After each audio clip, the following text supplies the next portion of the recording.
what seems to have happened is that the Volkswagen Polo, which was travelling in the opposite direction to the Chevrolet truck, the classic Chevrolet truck that Emma Wilkinson was driving, was travelling at quite a high speed and suddenly veered over onto her side of the road and caused a head-on collision. Eyewitnesses are saying that it looked to them as if he might have fallen asleep at the wheel.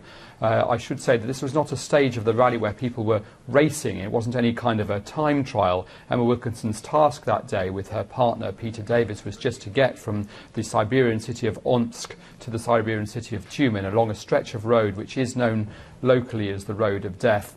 And unfortunately she was involved in this head-on collision. She was killed. Her partner Peter Davis was injured but not seriously, we understand, but she does leave behind 2 children. So a tragic accident for her, and also a tragedy for the Russian family travelling in the other direction, because a father and his infant were killed, and the mother is in intensive care in hospital. It's obviously a very long route, Peking to Paris, along all kinds of different roads. What is the safety record?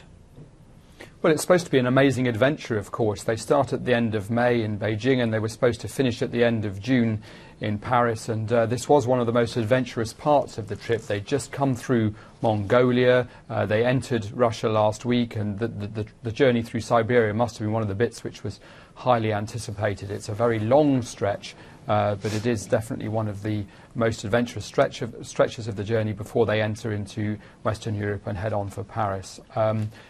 In terms of the Peking to Paris rally, it's not had a bad death toll, but of course the Russian roads do have a bad death toll. It's one of the countries in the world with the worst death rates. It's a combination of poor roads and also sometimes poor driving.